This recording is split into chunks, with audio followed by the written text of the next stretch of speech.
back to the shop. I'm just finishing up this little coffee table I started last week. Oh, I know I said I wanted to have it done yesterday. It took a little longer than I expected, but that's okay.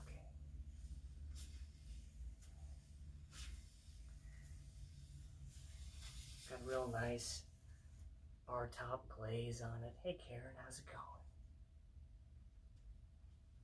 Let's put that there. Let's get some gloves on.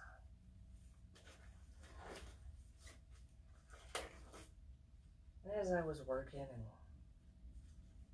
putting it together, last final touches, you'll notice the trestles I charred up yesterday, just at the bottom. Isn't that wonderful? And we're going to put a ceramic coat on it. But as I was putting this together and working on it, I noticed in general I'm a quiet person. I live a quiet life. And I tend to listen to what people say they think the issue is versus what I think the issue is. And we're just going to put a real thin coat of the ceramic glaze on it.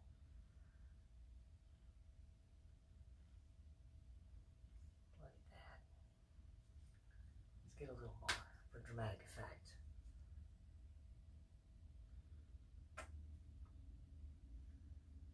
Just like that.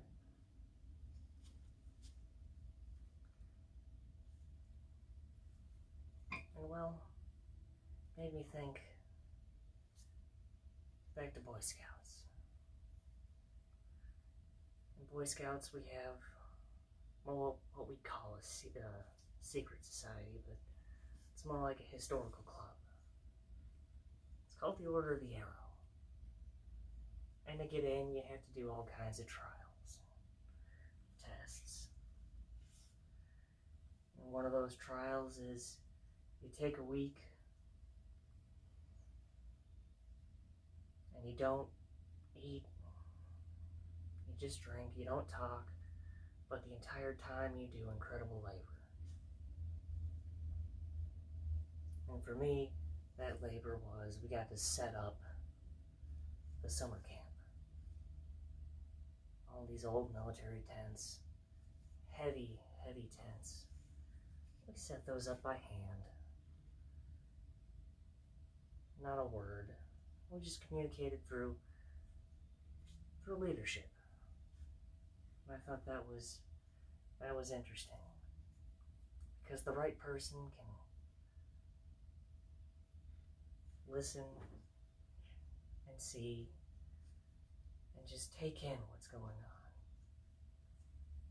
The wrong person will rush in and tell you this is wrong and that's wrong. And this is what they think needs to happen.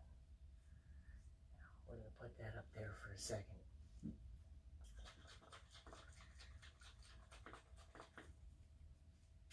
We got to give that a couple minutes to dry up. While that's drying up though, we're going to take some paper towels, a little bit of my homemade shine juice. One of these days I'll have to sell some of it, put it out on the market.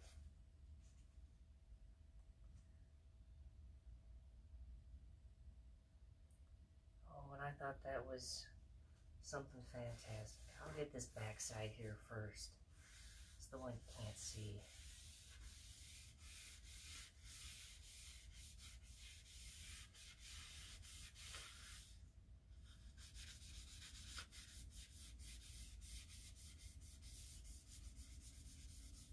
There we go. Now let's see here. You know, just a little more.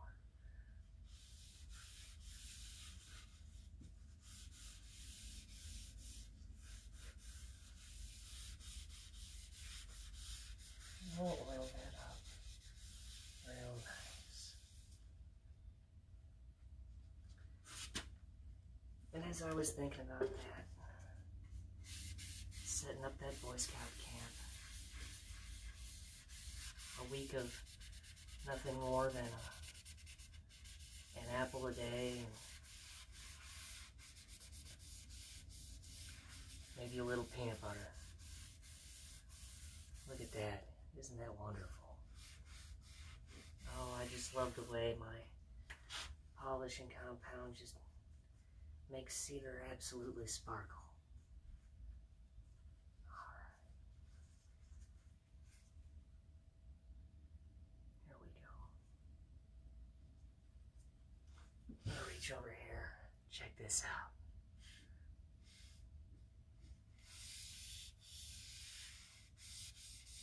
Just see it change. The green pops.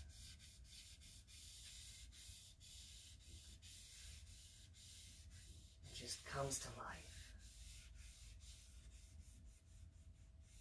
Isn't that fantastic? Hey Sierra, how's it going?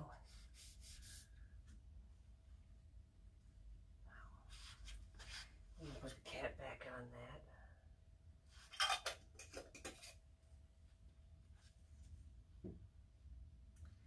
As I was thinking back to Boy Scouts and that Order of the Arrow,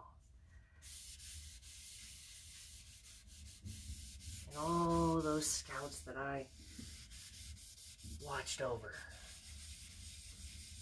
we're just gonna buff that in just like that. Get out any of the extra oils.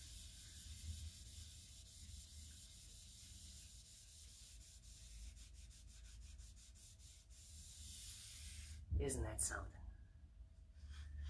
Let's make sure to get these back sides too.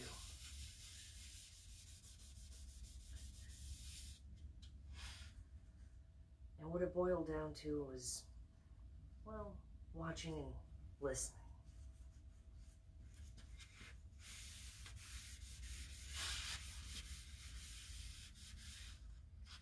Well, as I watched and as I listened, made me think of an old quote by Nelson Mandela.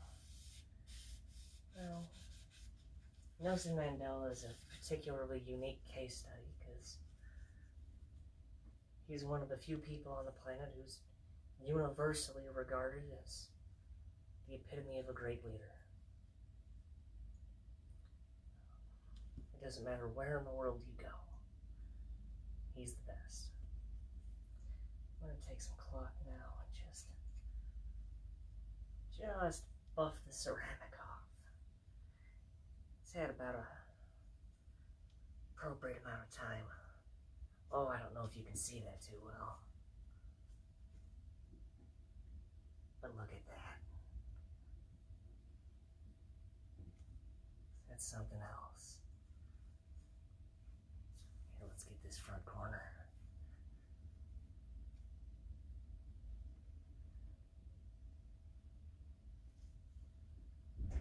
Look at that. Oh, that ceramic really just makes that bar top sparkle.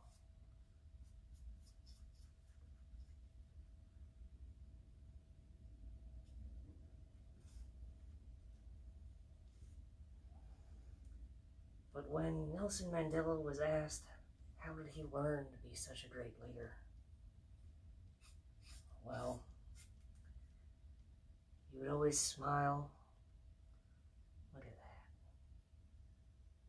Isn't that wonderful? And say he learned it from his father. See, his father was a tribe leader. And they'd go to meetings and all of the tribe leaders would talk to each other. Here we go. Let's find a nice, clean, dry spot of cloth here.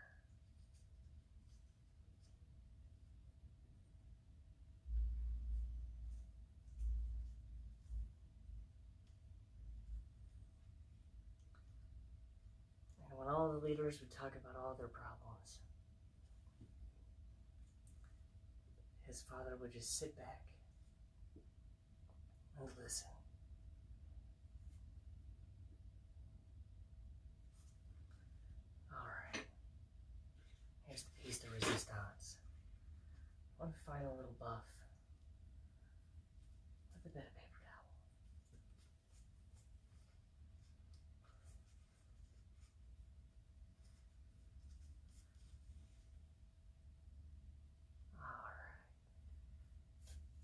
feel like that's what makes a leader great, makes a leader special.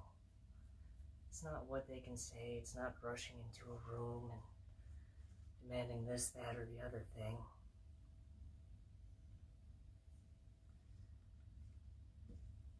It's the ability to sit back and listen. Hear everything everyone else thinks is wrong. Because only then can you truly make an opinion. I feel like that's the most important lesson of all. How many times have you just stood up and said what you had to say in a meeting?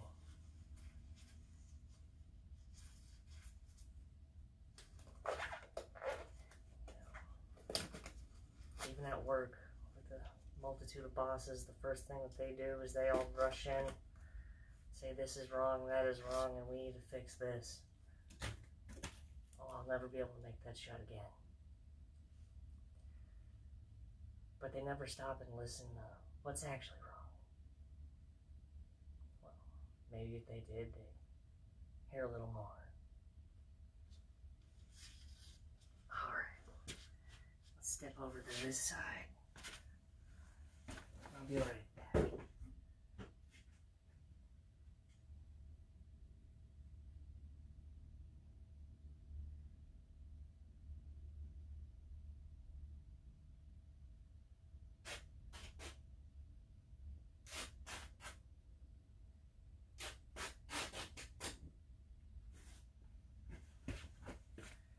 What we're going to do now is, I didn't like the way that paper towel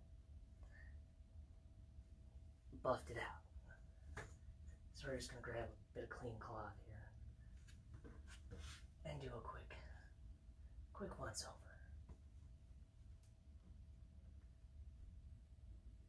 Isn't that wonderful? Let's get a better look at it. That's a small button. Look at that. Really glossy. You can see the rest of my bench up there. Reflected. Just look at that. Those burnt trestles all the way across. Anchored nice and sturdy.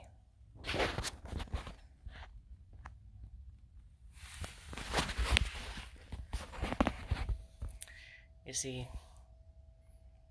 when I work and when I communicate, the first thing I do is sit back and listen. I want to know everything that's going on. I want to know everything that bothers you and everything that you love. Because that way, if something's wrong, I can work to fix it. And if something's great, we can both work to keep it going. Well, my coffee table's finished, and I'm pretty excited. I'm gonna get it to my study as soon as possible. But as always, thanks for watching.